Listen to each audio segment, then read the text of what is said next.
mensagem tão linda já seria suficiente.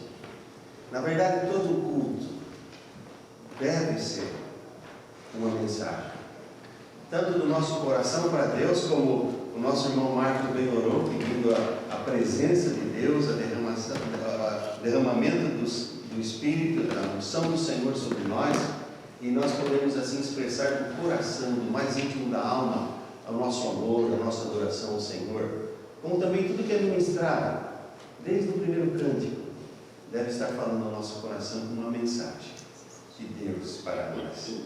E minha oração é que, apesar da gripe que eu passei, a cabeça não está tão rápida como costuma ser, que eu possa ser usado por Deus para poder transmitir aquilo que o Senhor colocou no meu coração. A nossa meditação de hoje tem sobre o amor de Deus, e está num texto muito conhecido, talvez o mais conhecido na palavra de Deus, João, capítulo 3, versículo 16. Nós, hermana Blanca, não temos hoje tradutor, sabe? Pode entender. A família Lugo, com a academia de karatê deles, eles estão fora hoje em algum torneio e domingo que vem também. Então nós não temos intérprete para os hispânicos e alguns já sabem nem bem porque não tem intérprete. Mas é bom ver a irmã Blanca aqui conosco. João capítulo 3, versículo 16. Assim diz a Bíblia, a Santa Palavra de Deus: porque Deus amou o mundo de tal maneira que deu o seu Filho unigênito, para que todo aquele que nele crê não pereça, mas tenha a vida eterna. Porque Deus amou o mundo de tal maneira que deu o seu Filho unigênito, para que todo aquele que nele crê não pereça, mas tenha a vida eterna. Santo Deus, tendo lido a Tua palavra, e cremos e declaramos que ela toda é a palavra inspirada pelo Teu Espírito Santo, nós dependemos, portanto, do Senhor, do Teu Espírito Santo, autor da palavra, para nos dar entendimento, porque compreendemos que não há ninguém mais interessado que entendamos, que compreendamos estas palavras do que o Senhor, o autor. Por isso nós pedimos que o Senhor nos dê entendimento para aplicar à nossa vida, à nossa mente, ao nosso coração, os ensinos contidos aqui neste Evangelho, neste versículo de João. E que nós possamos estar, através dessa meditação, ainda mais preparados para a celebração da ceia do Senhor. É no nome santo de Jesus que oramos, Pai. Amém. Hoje nós vamos celebrar mais uma vez, como fazemos todos os meses, a ceia do Senhor. E quando celebramos, se porventura há alguém entre nós que não está acostumado às nossas práticas, pode parar e achar estranho e pensar, talvez consigo mesmo, por que tal celebração? Por que uma celebração assim, com elementos tão simples, tão rudimentares como o pão e o vinho? Por que celebrar a morte de Cristo? Celebrar a morte de alguém? Morte não é motivo para celebração? Como vocês então estão celebrando a morte de Cristo? Especialmente de alguém bom? Havia mesmo necessidade da sua morte? Eu fico imaginando uma pessoa que nunca participou de uma celebração como essa, talvez tenha perguntas assim: qual a razão disso? É mesmo necessário? E é para responder a essas perguntas, e talvez outras que surjam que não imaginamos, é que nós vamos meditar esta manhã em João capítulo 3, versículo 16. O versículo talvez dos mais conhecidos da Bíblia, e que é tido pelos estudiosos como a síntese dos evangelhos, porque este versículo, ainda que pequeno, ele resume de maneira tão simples e tão clara o amor de Deus e por que Jesus veio ao mundo, por que devemos celebrar o seu sacrifício, a sua morte na cruz em nosso lugar. Se você tem a sua Bíblia à mão, Você pode abrir e acompanhar comigo, e pode bater os olhos e ver ali, no capítulo 3 do Evangelho de João, está a narrativa do encontro de um grande líder judeu, um fariseu, chamado Nicodemos.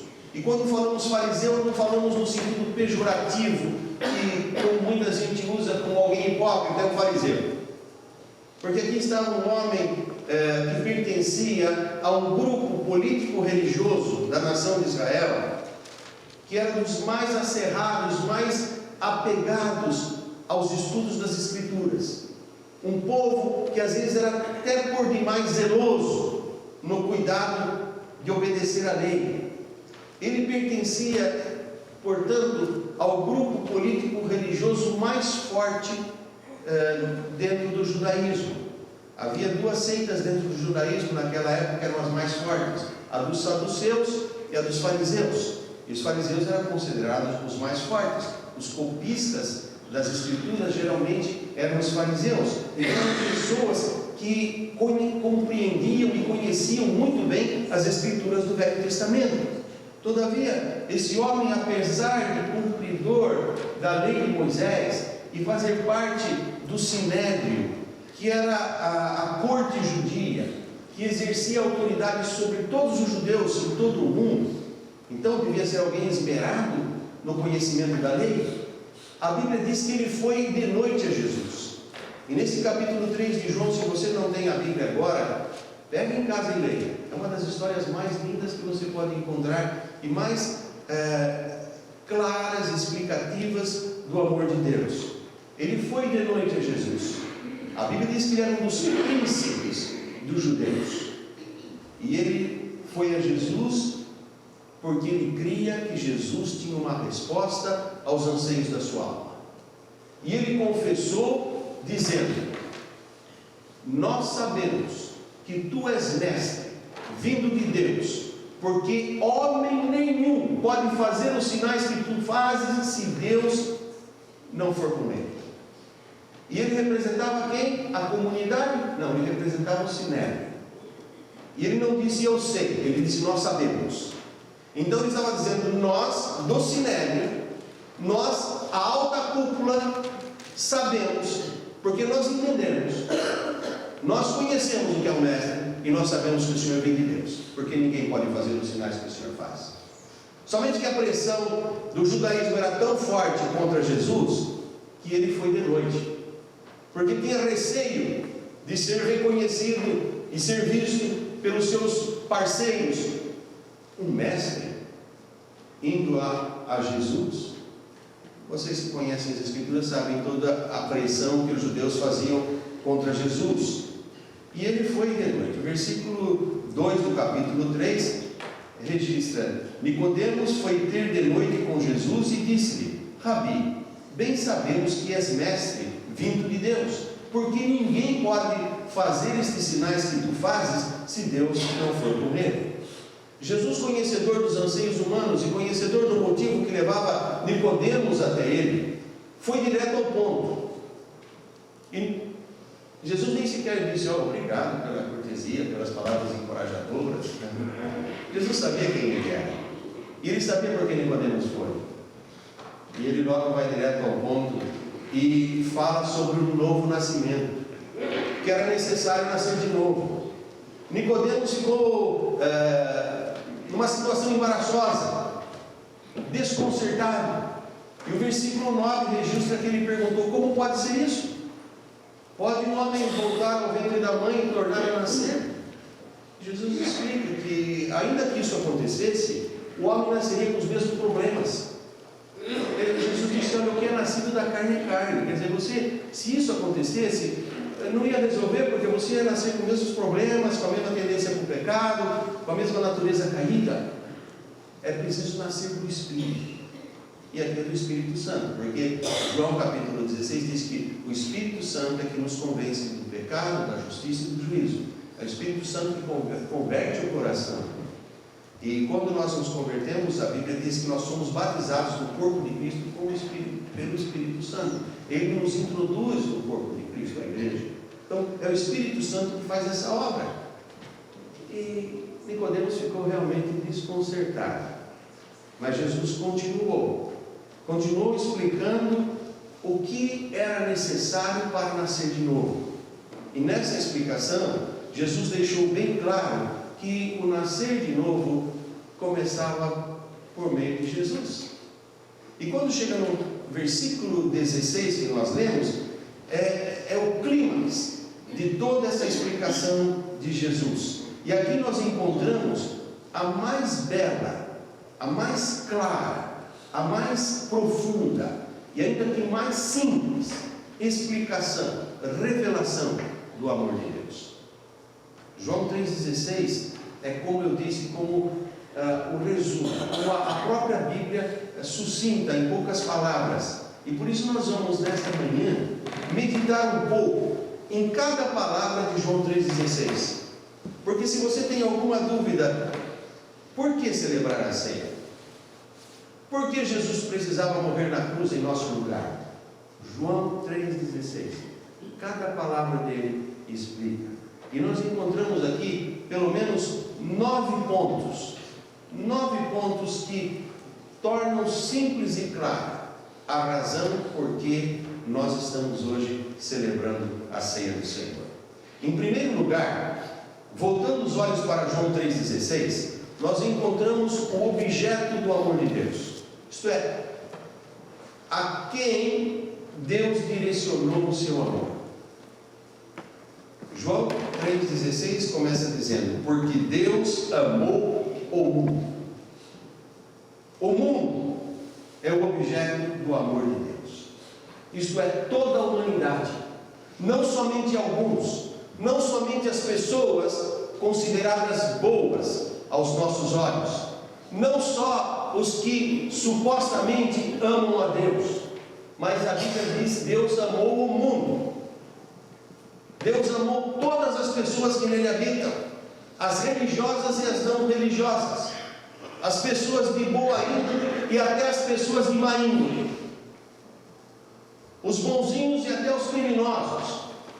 Deus ama a todos, Ele ama toda a humanidade.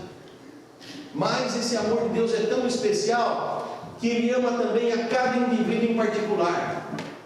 Não é um Deus distante que ama e fica longe. Ele ama a você como se fosse a única pessoa que existisse para Ele amar. Ele ama a mim como se eu fosse a única pessoa que Ele tivesse e não tivesse outra escolha. Só tinha eu. É assim que Deus me ama e que Ele te ama. As suas necessidades, as suas ansiedades, as suas preocupações, aquilo que é importante para você é importante para Deus. Deus por amar. Então, a primeira coisa que nós aprendemos em João 3,16 é que Deus ama a todos. Ele ama o mundo. Ele ama cada pessoa da humanidade. Até as pessoas que vivem nos lugares mais obscuros, que você nem imagina que aquele lugar exista, ou que aquela pessoa possa estar vivendo num lugar assim. Ou aquele que está numa enorme cidade, no meio de uma grande multidão, que é simplesmente mais um para nós. Para Deus não. Porque a Bíblia diz que uma alma vale mais que o mundo inteiro. Então cada pessoa é importante aos olhos de Deus. A segunda coisa que nós encontramos em João 3,16 é a magnitude do amor de Deus. Desse amor. Veja, porque Deus amou o mundo de tal maneira, trata-se de um amor imensurável. Ele amou tanto, a tal ponto. É isso que a Bíblia está dizendo.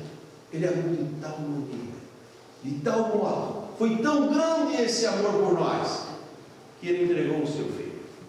É isso que João 3,16 está dizendo.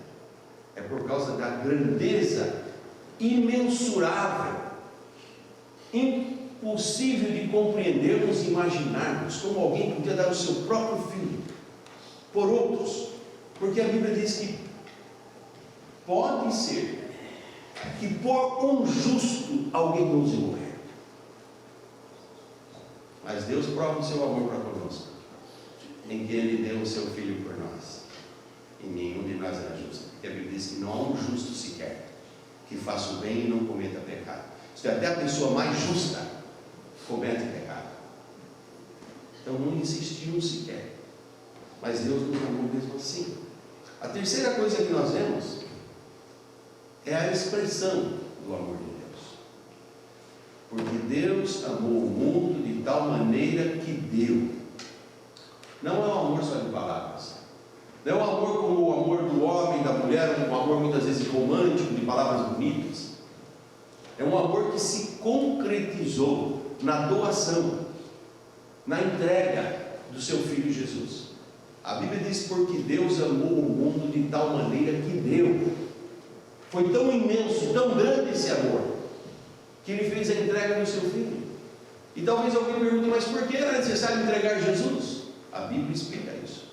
Se você vai a Romanos capítulo 3, versículo 23, a Bíblia diz: porque todos pecaram, estão separados da presença de Deus. Ali diz da glória de Deus, mas o sentido é que a glória de Deus se manifesta onde Deus está presente. Isaías capítulo 6 fala que a glória de Deus enchia o templo. Não está dizendo a presença de Deus enche o templo, mas a glória de Deus enche. Porque onde Deus está, a sua glória se manifesta. E a Bíblia diz que o pecado é tão grande que o homem fica separado dessa glória, fica separado da presença de Deus. E no capítulo 6 de Romanos, no versículo 23 também diz: porque o castigo do pecado é a morte espiritual, a separação eterna de Deus. Mas o dom gratuito de Deus é a vida eterna por Cristo Jesus. Então nós temos motivo para celebrar, porque todos somos pecadores. O pecado nos separa de Deus, mas Deus nos dá um presente gratuito, que é a vida eterna por Cristo Jesus. Estando separado de Deus, o homem, separada de Deus a humanidade, ela não tem acesso a Deus.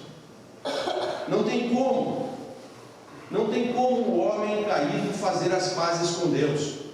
Por melhor que tenha, a sua vida estará sempre em pecado, pecado não perdoado, transgressões não arrependidas.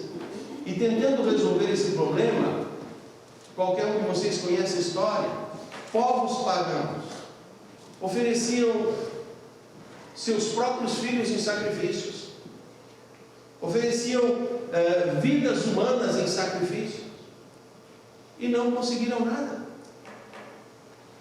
não chegaram a lugar nenhum. Por quê? Porque Deus não pede nosso sacrifício.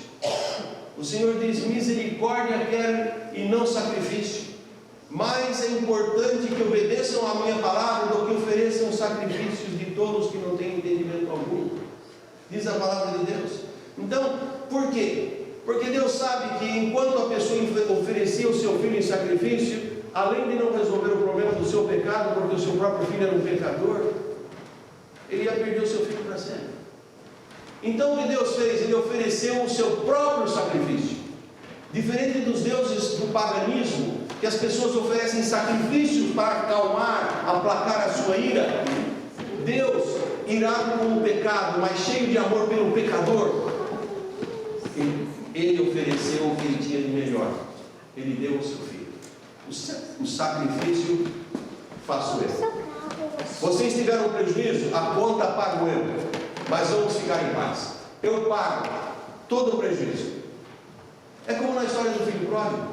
O filho saiu, gastou tudo que tinha e disse: vou voltar para casa e vou dizer: pai, me perdoa, me faça como um dos seus trabalhadores. Vamos dizer, eu vou pagar todo o prejuízo que eu dei, porque metade da herança ele levou, ele torrou tudo. Quando acabou tudo, ele voltou. E diz a Bíblia que quando ele voltou para casa, o pai vendo, correu, lançou-se ao pescoço, abraçou e o beijou e falou para os empregados: vai lá, pega uma sandália nova, põe no pé do rapaz aí, põe roupa nova nele, põe anel no dedo, que eu não quero meu filho entrando que não me entende. Faz uma festa. Aquele bezerro cevado que eu estava engordando era para a festa dele quando ele chega. Faz a festa, vamos fazer uma festa. E o filho estava, se você conhece o texto, estava pedindo perdão, o pai nem deixou ele acabar com a conversa. O pai arcou com todo o prejuízo. O pai não disse: agora rapaz, você vai trabalhar para pagar todo o prejuízo que você teve. Não. O pai simplesmente arcou com todo o prejuízo para a reconciliação com o filho. E é isso que o amor de Deus faz. Nós pecamos, o salário do pecado é a morte, e Deus sarcou com prejuízo. Ele ofereceu o seu Filho por causa do nosso pecado. Romanos 5,8 diz: mas Deus prova o seu amor para conosco, em que Cristo morreu por nós, sendo nós ainda pecadores. Veja, é um amor imensurável, é um amor maravilhoso, que palavras humanas não explicam. Mas Deus, na sua carta de amor à Bíblia, de maneira tão simples, Ele diz: porque Deus amou o mundo de tal maneira, que deu o seu Filho unigênito, para que todo aquele que nele crê não pereça, mas tenha a vida eterna. E aqui nós entramos no custo deste amor, que é o quarto ponto. Deus amou o mundo de tal maneira que deu o seu Filho unigênito, Jesus Cristo, o Filho unigênito de Deus. Se você vai a Gênesis capítulo 3, versículo 15, você vai ver que quando o homem e a mulher pecaram, Deus já avisou a serpente que da semente da mulher nasceria aquele que pisaria a cabeça da serpente. Deus não falou que seria da semente do homem. Deus já anunciou que seria através de uma virgem, da Virgem Maria, que nasceria aquele da semente da mulher. Por isso que fala é unigênito de Deus. Se você vai a Lucas capítulo 1, diz primogênito de Maria.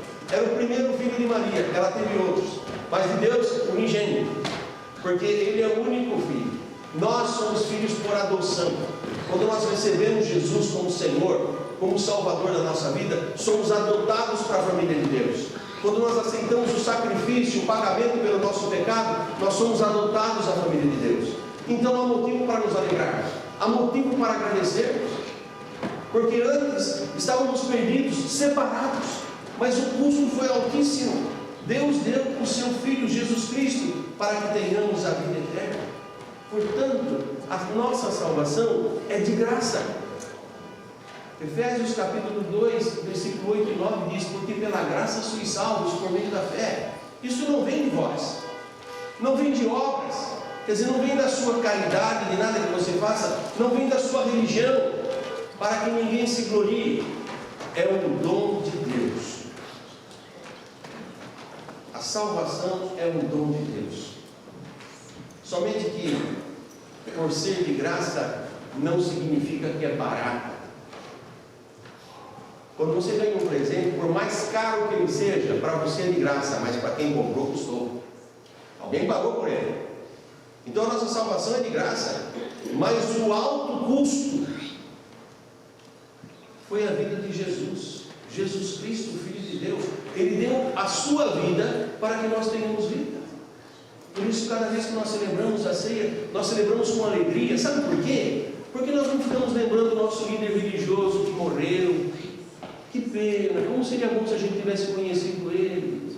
Nós estamos celebrando o nosso líder religioso que ressuscitou. O túmulo foi cantado aqui, está vazio. Não acharam o corpo. Ele se apresentou e disse a Tomé: toca a minha mão, toca o meu lado, vê que sou eu. Não sou um espírito, um fantasma, eu como com vocês. Ele comia e viram. E foram testemunhas da sua ressurreição. Então nós temos motivo de nos alegrarmos, porque ele venceu a morte. E a Bíblia diz que se ele venceu, nós também. Ele morreu e ressuscitou, para que os que vivem não vivam mais para si, mas para aquele que por eles também ressuscitou, diz a palavra de Deus. Então há motivos enormes, diz João 3,16, para celebrarmos a ceia do Senhor. Se vamos a Romanos capítulo 8, versículo 32, o apóstolo Paulo diz: aquele que nem mesmo a seu próprio filho poupou, antes o entregou por nós, quanto mais não nos dará também com ele todas as coisas? Às vezes a nossa fé é pequena, às vezes a gente pede pouco. Eu já contei para vocês do meu sogro. Meu sogro tinha lojas e, sendo um diácono, às vezes na igreja o povo achava: o seu Manezinho tem dinheiro, e muita gente ia pedir dinheiro emprestado para o Manuel. O Manuel, porque não queria que o irmão ficava triste depois porque não tinha dinheiro para pagar e precisava mudar de calçada, ele dava de presente. E se você puder pagar, paga. Se você não puder, vai de presente.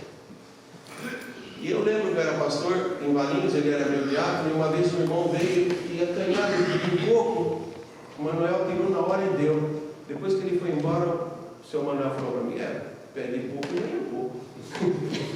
Se tivesse pedido mais, ele não teria dado mais. Mas com Deus é assim.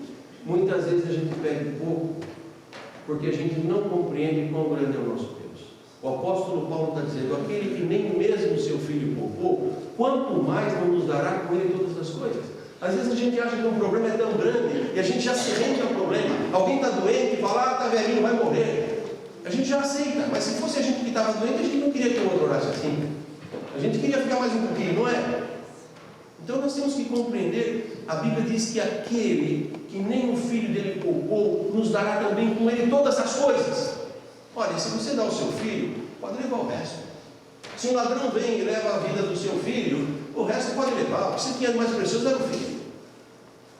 Falando em linguagem humana. Então, se Deus dá o filho dele, porque eu, quando clamo a Deus, tenho dúvida que Deus vai dar mais. O resto é resto. Não é nada perto do que ele já deu.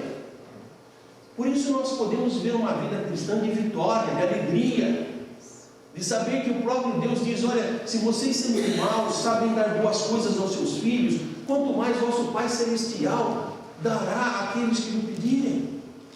Então, João 3,16 é a maior prova do amor de Deus que nós podemos encontrar explicada de maneira tão simples. É um amor tão amplo. É para todo aquele, diz a Bíblia. Porque Deus amou o mundo de tal maneira que deu o seu Filho unigênito para todo aquele. Não há acepção de pessoas. A salvação que Deus oferece é universal. Só fica de fora aquele que negar-se a receber esse amor gratuitamente. Porque infelizmente nós somos tão vaidosos que a gente, na nossa natureza humana, se a gente recebe alguma coisa de alguém, a gente quer fazer para não ficar por baixo. Às vezes os outros dão uma coisa e você quer dar uma melhor para ele não dizer que ele deu melhor e sair falando por aí. Então a gente, com Deus a gente também, Deus dá o filho de graça, mas eu tenho que fazer para merecer. Não tem que fazer nada, nunca vai merecer, porque já é uma ofensa. A gente está dizendo para Deus que você pode dar um pagamento melhor do que o que ele deu. Você tem que aceitar, você não tem condição, eu não tenho condição. Eu não faria isso. Ele fez por mim, então eu tenho que aceitar e não confundir as coisas fazendo pouco do amor de Deus. O preço foi altíssimo, é de graça porque eu não preciso pagar, mas o preço que ele pagou ninguém poderia pagar, e ele pagou porque me ama, porque ele ama. Então é para todo aquele que nele crê. Deus não escolhe ninguém a dedo. Você vai para o céu, você vai para o inferno. Você vai para o céu, você vai para o inferno. Chega no juízo final, a maior palhaçada. Você chega lá, você não pode escolher, porque Deus já resolveu que você ia para o inferno. Passou a vida inteira tentando ir para a igreja, para ser salvo, mas Deus já tinha escrito que você vai para o inferno, rapaz. O que adiantou o pastor pregar para você ou você ouvir o Evangelho? Não. Quando o homem estava no paraíso, Deus disse, a alma que pecar, essa morrerá. Se você comer do fruto proibido, você morrerá. Então Deus deu a escolha, se você não comer, morre. Se você comer, morre. Deus fez o homem à sua imagem e semelhança, com a mesma capacidade de escolha, um ser livre, independente. Mas o problema é que o homem quer viver sem Deus. E quando vive sem Deus, a Bíblia diz, há caminhos que ao homem parece direito, mas o fim deles são os caminhos da morte. Por isso, o amor de Deus traça um caminho. O caminho traçado pelo amor de Deus é nele crer. Porque Deus amou o mundo de tal maneira que deu o seu Filho unigênito para que todo aquele que nele crê. É para todos, não é só para alguns, mas uma condição, que nele crê. É para todos, então Deus é bom, todo mundo vai para o céu, Deus não vai mandar ninguém para o inferno. Não, o homem escolhe o caminho que quer. Não adianta eu encher o tanque do carro de gasolina e pegar a direção de Windsor, só porque eu estou na 401 eu vou achar que vou parar em Toronto. Não vai. Eu estou pegando lá do posto. A rodovia é a mesma. O carro está cheio de gasolina, dava para ir até Montreal, mas eu acho que se eu pegar esse lado, a todos os caminhos leva a Toronto.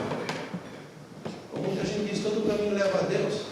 e vai pelo seu próprio caminho, e Deus depois tem que dar um jeito? Não, Deus estabeleceu. Não há outro caminho de salvação para o homem e para a mulher, a não ser crer em Jesus Cristo. Não há vários caminhos para Deus. O homem gosta de pensar isso, mas a Bíblia diz que só há um caminho. Esse caminho é Jesus Cristo. Em João 14,6, Evangelho de João, capítulo 14, versículo 6, você pode conferir. Jesus diz: eu sou o caminho, ninguém vem ao Pai senão por mim. Uma vez que Jesus disse que Ele é o único caminho, quando nós insistimos e batemos o pé em querer dizer que todos os caminhos levam a Deus, nós estamos simplesmente dizendo que Jesus é mentiroso. Porque se Ele diz que Ele é o caminho e não há outro, e eu digo não, mas tem outros, um dos dois está mentindo. Mas eu estou dizendo que é Ele, porque eu continuo dizendo que há outros. Não há outro caminho, só Jesus Cristo. Se você abre em Atos capítulo 4, versículo 12, a Bíblia diz: e em nenhum outro há salvação, porque também debaixo do céu nenhum outro nome há dado entre os homens, pelo qual devamos ser salvos. Nenhuma pode salvar, nenhuma religião pode salvar, só Jesus Cristo salva o pecador. Ele é o único caminho. Então esse é o caminho do amor de Deus. E o propósito? Qual o propósito deste amor? O propósito do amor de Deus é que ninguém pereça. Porque diz: porque Deus amou o mundo de tal maneira que deu seu Filho unigênito, para que todo aquele que nele crê não pereça. A Bíblia diz que não é a vontade de Deus que ninguém se perca, mas que todos cheguem ao conhecimento da verdade. Essa é a vontade de Deus. A Bíblia diz que Deus não tem prazer na morte do ímpio.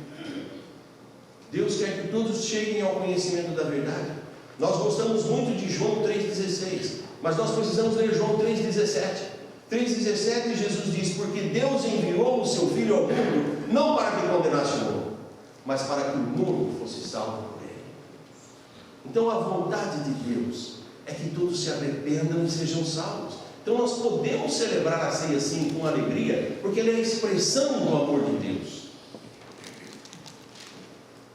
A finalidade de Deus não é a nossa condenação, mas a nossa salvação. E a meta do amor de Deus: mas tenha a vida eterna. Não pereça, mas tenha a vida eterna. A meta do amor de Deus é nos dar vida. Em João 14,6, Jesus diz: eu sou a vida. A nossa vida é Jesus. Quem está em Jesus tem a vida. Jesus quer que vivamos verdadeiramente. Ele veio ao mundo, Ele sofreu, Ele morreu, Ele nos ressuscitou. Ele vive para nos dar uma vida abundante e com propósito. Em João capítulo 10, versículo 10, ele diz: eu vim para que vocês tenham vida, e vida em abundância, vida plena. Então, esse é o propósito do amor de Deus. E finalizando, o nono ponto que nós encontramos em João 3,16 é a dimensão desse amor eterno. Porque diz: porque Deus amou o mundo de tal maneira que deu seu Filho unigênito, para que todo aquele que nele crê não pereça, mas tenha a vida e uma vida eterna. A vida abundante que Jesus dá, que ele diz em João 10,10, é a vida que começa com a nossa conversão. A vida eterna começa com a nossa conversão, não é depois da morte. Muita gente pensa que depois que eu morrer, não é. Tanto é que no Salmo 23 o salmista diz assim: ainda que eu ande pelo vale da sombra da morte, eu não temerei mal algum, porque tu estás comigo. Ele não está achando que lá do outro lado do vale Deus está esperando ele com o braço aberto: entra filho, vem para casa. Não, tu estás comigo. E eu não temo o vale da morte, por quê? Porque Jesus diz: eu sou a luz do mundo. O bom pastor vai comigo. Na minha passagem para a eternidade, meu Deus leva. Eu não vou só. Por isso que o cristão não tem medo da morte. O cristão sabe o que o espera, porque tem uma vida eterna, que já começou aqui e se estende por toda a eternidade. E por ser eterna, ninguém pode tirar. É uma coisa eterna. Deus deu para sempre. Por isso ele diz: dou-lhes a vida eterna, João 10,28. Nunca hão de perecer, ninguém os arrancará da minha mão. É esse Deus maravilhoso, nos dá a vida eterna. Começa com a conversão, quando aceitamos em Cristo, Cristo como Salvador, e nos garante a segurança de que viveremos eternamente com Ele. Bondade e misericórdia me seguirão todos os dias da minha vida, diz o Salmo 23, versículo 6. E habitarei na casa do Senhor por uma semana ou duas, se eu não gostar eu saio. Não, eternamente, para todos. Essa é a garantia do Evangelho. A minha oração é que essa mensagem de João 3,16, porque Deus amou o mundo de tal maneira, que deu o seu Filho unigênito, para que todo aquele que nele crê não pereça, mas tenha vida eterna, possa ajudá-lo a entender. Se você ainda não entende, por que celebramos a Santa? E se você já tem e já recebeu Jesus Cristo como Senhor e Salvador da sua vida, se você já desceu as águas do batismo em obediência a Jesus Cristo, já entrou para o discipulado da vida cristã, agora é um discípulo, é um seguidor, você pode alegrar-se e examinar o seu coração, porque a Bíblia fala assim: examine-se a si mesmo, e então coma do pão e beba do cálice. Porque quando eu examino a mim mesmo, você examina a você mesmo, ou você mesma, o Espírito Santo vai mostrar aquelas coisas que não estão bem e que eu preciso confessar. Por isso que a Bíblia diz: examine-se e então coma. Não é quer dizer, examina, não está bom, mas vou comer, porque a Bíblia fala então coma. Não, é que quando você examina, o Espírito Santo mostra, e a Bíblia diz: se confessarmos os nossos pecados, Ele é fiel e justo para perdoar o pecado e purificar de toda justiça. Então o crente, pela essa convicção de fé, essa experiência, ele pode celebrar a ceia com alegria, porque ele sabe que seus pecados estão perdoados, lavados no sangue do Cordeiro do Senhor Jesus Cristo. Seu maravilhoso olhar, foi o maravilhoso olhar de Jesus que nos alcançou. Com toda a bondade Ele viu a minha falha, a sua, o meu pecado e o seu, e mesmo assim nos amou. E Ele veio para morrer na cruz. E os diáconos vão chegar à frente, e o pastor